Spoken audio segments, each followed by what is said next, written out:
Montana, un nome vecchio come il gioco, la prima BB a scendere in acqua assieme alla controparte giapponese Yamato.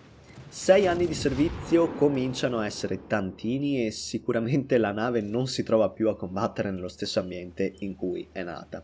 Sono cambiate tantissime cose in tutti questi anni e sono state aggiunte nuove navi con caratteristiche consumabili impensabili. Ma in qualche modo Montana continua comunque a funzionare. Magari per certi aspetti è stata superata da nuove corazzate, ma il suo essere così grezza, creata sui meccanismi di base del gioco, la rendono in una certa misura resistente ai cambiamenti. Non è sicuramente una BB che definisce o influisce particolarmente sul meta attuale e non lo fa da molto tempo. Però Montana una cosa sa fare e prova a farla come meglio può. Essere una corazzata. Incarna proprio lo stereotipo di corazzata senza tanti fronzoli o punti di forza particolari. È forte contro gli incrociatori, non è lenta, ma non è nemmeno particolarmente veloce, la corazza non è male, i punti vita per il suo tier non sono né tanti né pochi, insomma è una normale corazzata e rispecchia il vecchio trend delle navi americane di essere dei jack of all trades, dei tuttofare, né eccellenti né pessimi sotto ogni punto di vista. Come giocare questa nave? Come vi dicevo è una corazzata classica, fondata sulle basi del gioco e quindi con le basi del gioco in mente va giocata. Il posizionamento per questa nave è molto importante. È una BB che svolge il ruolo di anti-incrociatore, può utilizzare HP e corazza per il proprio team quando necessario ed è adattabile, utilizzabile diciamo a tutti i range con diversi pregi e svantaggi e ha più possibilità di build. Prima di passare all'analisi delle sue caratteristiche vorrei però spiegare meglio il primo punto. Il posizionamento è particolarmente importante perché è una nave con cannoni abbastanza precisi ed in buon numero, ma senza particolari attributi o pregi. Parliamo infatti di 12 406 mm, il calibro più standard che ci sia a tier alto. Non godendo dell'overmatch contro le corazzate e dovendo fare i conti con sempre più incrociatori non overmatchabili, è di fondamentale importanza andare a posizionarsi in punti chiave da cui poter sparare alla fiancata delle navi nemiche. Per quanto overmatchare qualcosa con la Montana diventi sempre più raro, 12 406 mm nel fianco di una nave non hanno mai fatto bene a nessuno. Tanto più se sparati con il modulo della precisione americano, di cui parleremo più tardi. Altro dettaglio che rende importante posizionarsi correttamente è che la Montana non è veloce e reattiva come la precedente classe Iowa, quindi non aspettatevi di poter correre in giro per la mappa e di riposizionarvi rapidamente. Detto questo, direi di passare direttamente all'analisi delle sue caratteristiche, che ci permetterà di capire meglio anche gli altri punti. Potenza di fuoco 12 406 mm, una standard ricarica di 30 secondi, una standard rotazione delle torrette di 45 secondi e dal costo di sembrare ripetitivo una standard coppia di proiettili da BB con un buon AP ed un mediocre HE. La portata è buona, 23,6 km di base, ulteriormente estendibile con il ricognitore. Non fatevi però trarre in inganno da tutta questa portata pensando che sia una nave da giocare a queste distanze elevate. Una delle non standard caratteristiche degli AP di questa nave è infatti la bassa velocità alla volata di soli 762 metri al secondo già in partenza, ulteriormente peggiorata poi dal pesante drag che questi proiettili generano. Nella pratica, come potete vedere dal grafico in sovraimpressione con i proiettili di tutte le BB Tier 10, i vostri proiettili sono in assoluto quelli che impiegano più tempo per coprire grandi distanze. Di per sé non è sbagliato cercare di colpire qualcuno di molto distante che magari non si aspetta che voi lo stiate mirando, ma tenete sempre in considerazione che dovete dargli parecchio anticipo e che probabilmente i colpi non andranno a segno se non è un bersaglio stazionario o che naviga in linea retta. Nel male, C'è da dire che questi proiettili possono anche trovare del bene. Infatti la ballistica lenta ed arcata di questi proiettili già sulle medie distanze vi può permettere di sparare oltre le isole più facilmente di quanto voi e l'incrociatore che si nasconde dietro l'isola pensiate. Comunque sia, per bilanciare questo svantaggio dei colpi lenti abbiamo però dalla nostra una dispersione davvero buona, sia grazie all'1,9 di Sigma che la nave si ritrova, che grazie in particolar modo al modulo speciale a cui solo le corazzate americane di tir alto hanno accesso, la stanza di puntamento dell'artiglieria modificata 2. Questo modulo permette di avere ben l'11% di dispersione in meno, che per una corazzata è tantissimo. Vale assolutamente la pena prendere questo modulo al posto di quello generico per la ricarica. Vi permetterà infatti di fare più danni a tutte le distanze utili a cui vi trovate a combattere e va di pari passo con lo stile di gioco della nave che punta a punire chi mostra la fiancata per un secondo di troppo. Passiamo ora invece a parlare della resistenza della Montana. Partiamo dagli HP, che sono 96.300, una quantità nella media, quindi nulla da dire. Viene però in aiuto di questi HP il consumabile per la cura migliorato, uno dei tratti particolari di questa linea di corazzate, che permette di curare lo 0,66% degli HP ogni secondo, invece dello standard 0,5%. Può sembrare poca cosa, ma vi assicuro che ogni piccolo aiuto è utile ed in realtà poi tanto piccolo questo aiuto non è, visto che risulta in quasi 5000 HP in più per cura.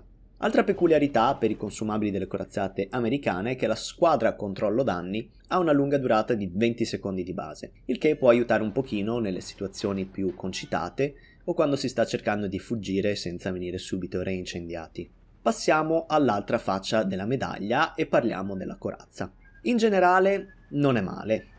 Prua e poppa sono due enormi sezioni da 32 mm, niente rompighiaccio o piastre corazzate particolari, quindi fin qui non benissimo. Fortunatamente il ponte e la parte alta della fiancata sono da 38 mm. Un valore molto utile che permette di non essere overmatchato dai 460 di Yamato e Musashi e dai 510 di Shikishima e di resistere anche allo spam di HE da 152 che con i FHE arrivano a penetrare solo 37 mm. Punto forte della corazza della Montana è la cintura corazzata da 409 mm che si estende per l'intera lunghezza della fiancata. Di per sé già spessa e resistente, se correttamente angolata e tenuta ad una buona distanza dal nemico può sicuramente aiutare a impedire molte penetrazioni. La Citadel è giusto sopra il pelo dell'acqua e non è protetta da turtleback, quindi potete essere cittadellati quando mostrate il fianco. Il mio consiglio è di rimanere sempre angolati verso le BB nemiche, cercando di sfruttare al massimo la cintura corazzata e tentando di non arrivare al brawl, gli scontri super ravvicinati, se non necessario. Altro aspetto di cui tenere conto è la protezione antisiluro, che porta ad una riduzione del danno del 37%, un valore che, come potete immaginare, è nella media per le corazzate di tier 10. Continuando la nostra discussione sugli armamenti difensivi della nave, è arrivato il momento di parlare di una delle vecchie glorie ormai perdute della Montana, l'antiaerea. Molto tempo fa la Montana era una piattaforma antiaerea temibile, un bersaglio che le CV generalmente tendevano ad evitare finché potevano e a cui gli alleati con poca antiaerea correvano in cerca di aiuto. Purtroppo quei tempi sono ormai passati e dimenticati. L'attuale Montana ha sì dei buoni valori di antiaerea, ma spesso non sono abbastanza per impedire alla portaerei nemica di attaccare la nave. Magari non riuscirà facilmente a devastarvi da sola, ma il fatto che i suoi attacchi riescano comunque ad andare a segno attraverso le vostre difese preparerà la strada alle restanti navi del team nemico per distruggervi, magari mandandovi fuori posizione, costringendovi a fare manovre non volute o ad utilizzare la squadra di controllo danni. Ora come ora le definirei discrete, quasi buone, ma non fateci troppo affidamento. Tanto più in un meta in cui vengono spammati i grossi HE che possono distruggere una decina delle vostre postazioni antiaeree ad ogni impatto. Chiudiamo il discorso armamento difensivo parlando delle sue secondarie. La nave è armata con 10 binati da 127 mm, una quantità relativamente bassa, tanto più quando queste secondarie non hanno nessun vantaggio particolare, avendo anzi ricarica nella media, portata non particolarmente elevata, nessun vantaggio di penetrazione o precisione. Non essendo una nave particolarmente adatta agli scontri ravvicinati, quindi non vi consiglio di buildarla a secondarie, anche perché senza secondaria precisione aumentata, con le attuali skill dei capitani, le build a secondarie soffrono di scarsissima precisione. La manovrabilità della nave ha i suoi alti e bassi. Se vi immaginate la Montana come una diretta evoluzione della classe Iowa, da questo punto di vista vi sbagliate di grosso. Di per sé la nave potrebbe arrivare fino a 30 nodi, un valore discreto, ma tende ad arrivarci molto lentamente e a soffrire grosse perdite di velocità nelle manovre. Il raggio di virata è di 950 metri, un valore normale per corazzate così grandi, ma la parte veramente tragica è il tempo di rotazione del timone, di ben 22,2 secondi. Il timone è lentissimo e ben lontano dall'essere reattivo, il che vi porta a dover fare una dura scelta: prendere il modulo per la riduzione della durata degli incendi o quello per accelerare il timone. Volendo ci sarebbe anche la possibilità di montare il modulo leggendario per risolvere questo problema, ed in quel caso sacrificheremmo invece la mimetizzazione. Di questo ne parleremo meglio più tardi, quando daremo un'occhiata ai moduli. Io comunque almeno un upgrade per il timone, fossi in voi lo prenderei, perché 22 secondi sono veramente troppi per una nave come la Montana. Ultima, ma non meno importante, è la mimetizzazione, che, sorpresa sorpresa, al massimo può scendere fino a 14 km, un valore che, come avrete già capito, è nella media per le corazzate di Tier 10. Anche in questo caso, così come per la manovrabilità, si va a perdere uno di quelli che erano i vantaggi dell'Iowa, il che è un po' un peccato da questo punto di vista. In conclusione, quindi, vi dirò senza sorprendere nessuno che Montana è una corazzata nella media, senza tratti particolari da dover sfruttare per riuscire a funzionare, e quindi quasi rilassante da questo punto di vista, dato che è una delle corazzate più classiche che possiate trovare e che si adatta bene a giocare un po' a tutte le distanze e in svariate situazioni. Il suo lavoro e ruolo di anti-incrociatore con il passare degli anni sta diventando sempre più duro, ma personalmente credo che per il momento ce la possa ancora fare, almeno se parliamo di battaglie casuali e non entriamo nel merito del competitivo. Per terminare la recensione andiamo a dare un'occhiata a moduli e skill del capitano. Iniziamo quindi dai moduli. Nel primo slot vi consiglierei di utilizzare squadra controllo danni modificata 1, se ce l'avete, che aumenta del 40% la durata del vostro consumabile squadra controllo danni. Come vi dicevo, le corazzate americane ce l'hanno già migliorato, con questo upgrade arriva addirittura a 28 secondi di durata. Ulteriormente estendibile fino quasi a 31 secondi con una delle skill del capitano che vedremo più tardi. Altrimenti potreste utilizzare armamento principale modificato 1 o anche armamento ausiliario modificato 1, visto che le torrette comunque sono abbastanza resistenti e non si dovrebbero rompere nella maggior parte delle situazioni.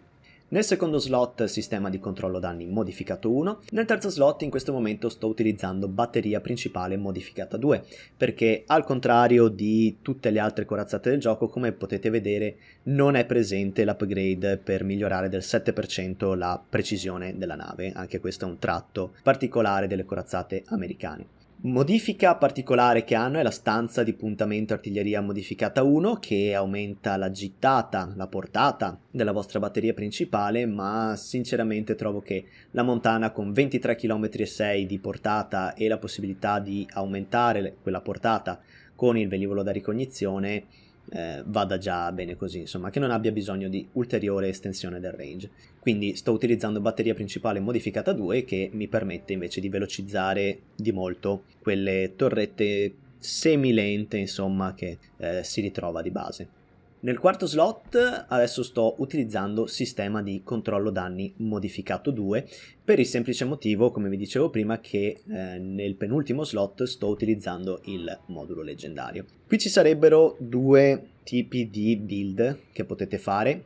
Se non avete il modulo leggendario vi consiglierei di prendere organi di timoneria modificati 1, in maniera tale da non avere quell'infame timone da 22,2 secondi di rotazione, e nel penultimo slot di prendere sistema di mimetizzazione modificato 1 e giocarla un po' più classicamente, diciamo. Altrimenti, appunto, se avete disponibile il modulo leggendario, allora vi consiglierei di andare di una build completamente improntata sul annullare praticamente la durata degli incendi nemici e a tralasciare un pochino di mimetizzazione. Nell'ultimo slot, come vi dicevo, assolutamente il modulo per la dispersione migliorata tipico delle corazzate americane.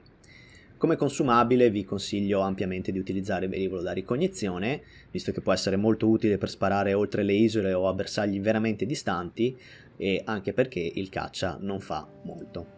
Arriviamo dunque a parlare anche delle skill del capitano. Come potete vedere sto utilizzando Halsey in questo momento, con le skill migliorate alimentatore di cannoni e ingrassatore di equipaggiamenti, entrambe molto utili, quindi se ce l'avete ve lo consiglio per la montana. Altrimenti ci sono anche altri capitani speciali americani che hanno sempre lo stesso set di skill migliorate, quindi in caso potete utilizzare anche quelli. Comunque sia, le skill che ho scelto di utilizzare, come potete vedere, sono alimentatore di cannoni, ingrassatore di equipaggiamenti, scarica di adrenalina, mira infallibile per il momento, anche se domani verrà tolta, e al posto di mira infallibile vi consiglio di andare a prendere esperto delle riparazioni di emergenza, skill che aumenta anche la durata della squadra controllo danni, quindi questa è quella skill a cui mi riferivo prima, esperto di occultamento e esperto di prevenzione incendi. Al momento ho un punto buttato lì su manutenzione preventiva, semplicemente perché non ho neanche raggiunto il 21° livello del capitano, altrimenti invece che manutenzione preventiva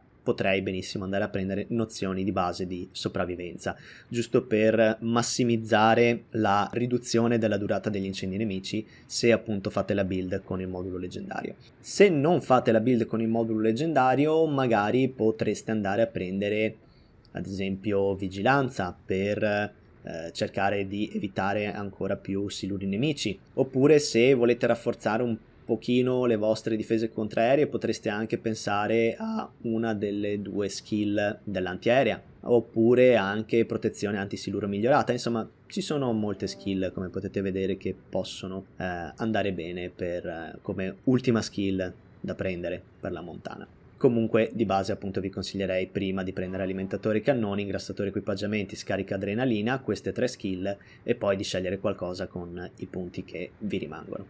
Qui termina la mia recensione della montana, spero il video vi sia piaciuto. Se così è stato vi chiedo gentilmente di lasciare un mi piace e se volete vedere altri contenuti simili di iscrivervi al canale. Fatemi sapere nei commenti voi cosa ne pensate di questa vecchia nave e quali navi vi piacerebbe vedere nei video futuri. A presto!